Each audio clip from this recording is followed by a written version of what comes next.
Good evening. Today we will talk about our startup idea, FitAR, which is a B2B AR fitting room service. In 2022 alone, e-commerce has made over $5.2 trillion in sales globally, about 700 billion of which is the clothing industry. Yet despite all their success, about 70% of our customers still feel like finding clothing that fits them difficult. The current solution is for these giant corporations to invest hundreds of millions of dollars into these AR try-on solutions for their own applications. In fact, recently, Snapchat has bought an AR company for $125 million. As you can see, for smaller to medium business, these kind of AR solutions are completely out of reach, which leaves them behind the competition. And this is where we come in. FitAR would shoulder the development cost to develop a one-stop AR try-on service to be integrated into other clothing shopping apps. Other businesses will approach us and pay us periodic fees to use our service. Since this technology requires a lot of AI training and algorithms, the key to success here is undoubtedly the vast amounts of data that these giant corporations have access to. However, thanks to open source efforts, we can circumvent this problem entirely. Using openly available trained models, we can kickstart our own business and slowly improve our own algorithm over time as we acquire more data through partnerships. Next, I will hand it over to my friend to talk about the business section. Next, let's look at the market we'll focus on. Apparently, considering our solution that aims to work with online fashion shops, the industry we address is the e-commerce fashion industry. The market is appealing for a number of reasons. The expansion of the sector is one of the supporting factors. It is forecasted that the total revenue of the online fashion industry will grow substantially from around 600 billion in 2020 to 1 trillion in 2025, while having the highest values in China and USA. Furthermore, another fascinating reason is that the online channel share in the fashion industry is expected to grow from around 14% in 2017 to 24% in 2023. As mentioned earlier, the targeted segment of FitAR is small to medium-sized online clothing stores due to their limitations regarding the cost of developing the AR system by themselves. Considering the total addressable market, which is the overall revenue opportunity that is available to a product or service, the entire market value of the online fashion industry is estimated to be around $800 billion in 2022, while small and medium online retailers are predicted to occupy up to 21% of the value. Therefore, the calculation of the total addressable market can be the following, and the amount of $175 billion can be acquired. Moving on to the customer part. Next is the customer needs. We have a hypothesis that our solution targets small-medium retailers who want to offer a fitting solution for their mobile application without the budget to implement AR technology themselves. We conducted user research to define the user needs and confirm our hypothesis. A semi-structured interview is planned and conducted through online video calls with 7 close retailers of various backgrounds. During the interview, each participant is asked basic demographic questions, closed-ended and open-ended questions. Subsequently, empathy maps are created for each participant. Empathy maps were used in order to understand the customer better, recognize their sentiments, and identify their acts. Then, 2 personas have been observed, including the one who is familiar with AR technology and the one who is not, but both are interested to use AR technology. in their businesses. Later on, the user need is identified regarding the lack of a professional-looking AR fitting room technology that is built to serve only for clothes fitting purposes. Next are reasons for the need. After we got the need, we translated it into solution ideas and then the system features, including the AR fitting room and the customization feature allowing retailers to customize their sites for specific purposes. At this point, we can create our own lean canvas for our project and use the customization feature as our unique value proposition in order to attract small and medium clothes retailers to use our platform.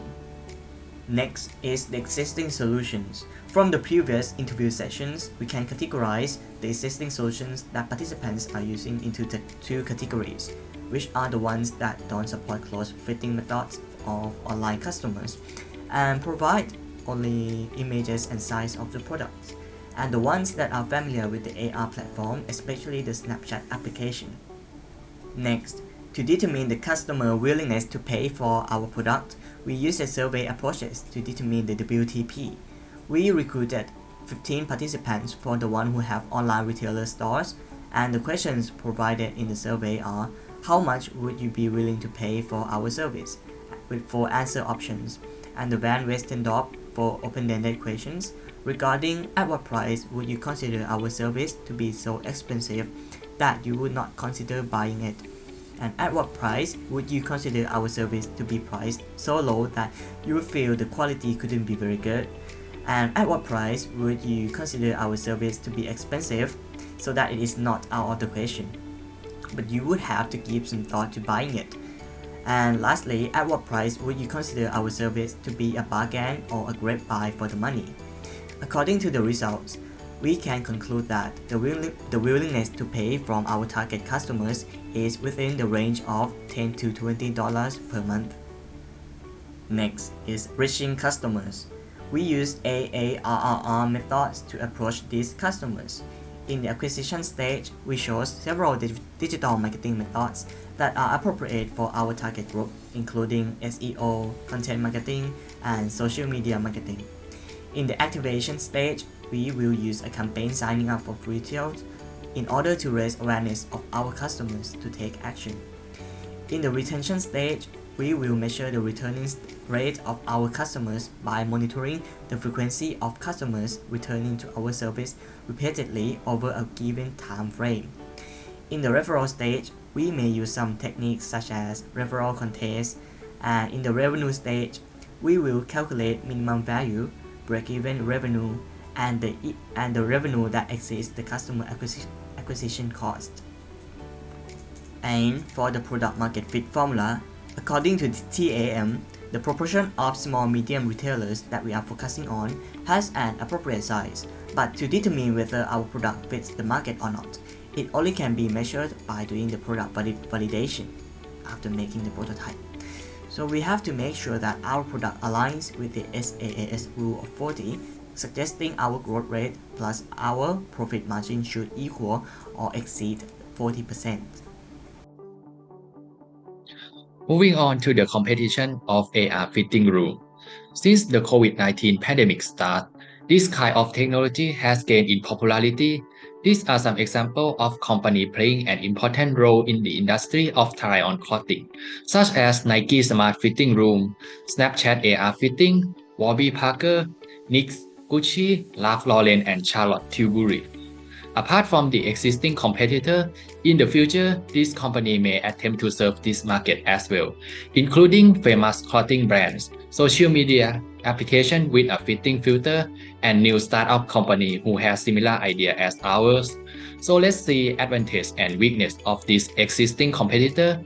The brand Nike is very famous to many people, so many Nike users want to try it and use it and make it well known to other people. But users are very specific with only the Nike brand. Snapchat is a mobile application available on mobile phone, so people can download it and try it at any time. But they might use other feature, not AR fitting room function. Warby Parker and NYX have only their own products to try, so it's not well known much to many people. Gucci partner with Snapchat, so they could reach to Snapchat user. However, they cannot adjust anything. They have to follow Snapchat filter development. Ralph Lauren and Charlotte Tilbury implement in-store virtual fitting room.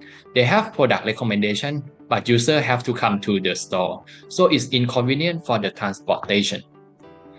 For the advantage and weakness of future competitor, this clothing brand and social media application are already well known to many users, so they can attract their own existing user to use it.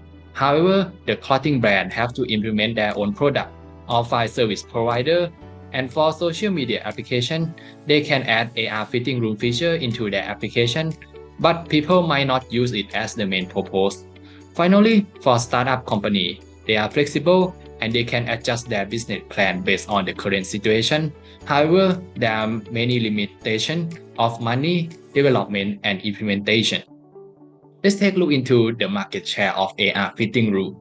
Based on the application, there are 5 categories of virtual fitting room, including apparel, eyewear, beauty and cosmetic product, jewelry, watch, and other things. The size of worldwide virtual fitting room market was estimated at $2.70 billion in 2020 and at $3.19 billion in 2021. And the trend of these major competitor sales are gradually growing every single year. The market size of AR fitting room is predicted to increase at a compound annual growth rate of around 20 to 25% from 2021 to 2028, as seen from this predicted graph. The development of AR fitting room has many barriers that we have to encounter. For external factor that we cannot control, it depends on customer and user whether they will use it or not. For internal factor, we have to consider the development process. First, it requires a huge investment. Second, developed product need to be effective and efficient, so we need to find talent worker and developer. Finally, branding promotion is the next barrier after implementation, since we have to compete with the existing AR fitting room that users have already known about. For the barrier of additional competitor, the external factor is similar to ours, but their internal factors are different. It depends on each organization. Some of them might not have concern about people or investment fund, but some might have. However, branding promotion is a barrier for every competitor to make their product outstanding among each other. Next, let's look at the different aspects of risks. First, the market risk. The first concern is the possibility of new rivals entering the market, since this particular area is highly appealing. Moreover, as consumers may opt to use the conventional fitting room as an alternative, the second concern is the risk of substitute items. However, these concerns can be solved by using experience, especially in terms of technology development and customer segment, as our advantages to effectively compete with the potential competitors. For the competitive risk, as stated earlier, other similar AR fitting services from large platforms like Nike, as well as a function from an application like Snapchat, can be considered a competitive risk. This can be reduced by establishing customer loyalty, as well as differentiating our services by adding some unique features such as AI recommendations. Next, the technology risk. It may take a significant amount of expertise and resources to create the AR service. To illustrate, at least 222 hours is required for an augmented reality application with just basic features. In order to minimize the concern, the hiring process needs to be careful in order to select the right person to support the company in this aspect, as well as training them constantly to improve their skills. For the financial risk, an enormous sum of money will be invested on AR fitting room technology at the start of the development phase. At least $50,000 is required to create just a medium-sized AR software, and $250,000 is needed for a complex AR software development. Therefore, the financial structure of the company needs to be solid to manage the huge amount of money efficiently. Next, team risk. The team members will be split up into business teams and engineering teams for the development process. As a result, teamwork between the teams is crucial. Miscommunications might result in other teams making a costly error. In order to address the problem, the working processes should be broken down into sprints, with discussions taking place in regular meetings amongst the members of each team. Finally, the regulatory risk.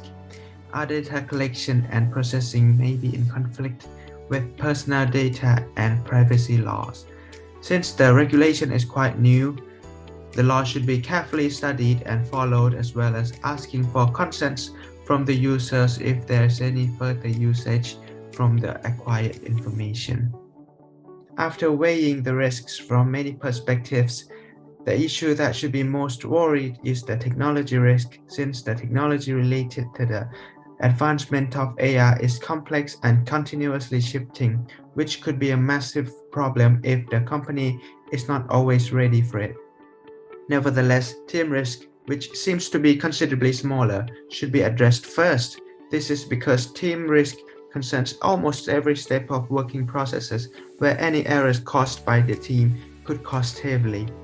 And that's the end of our presentation. Thank you very much.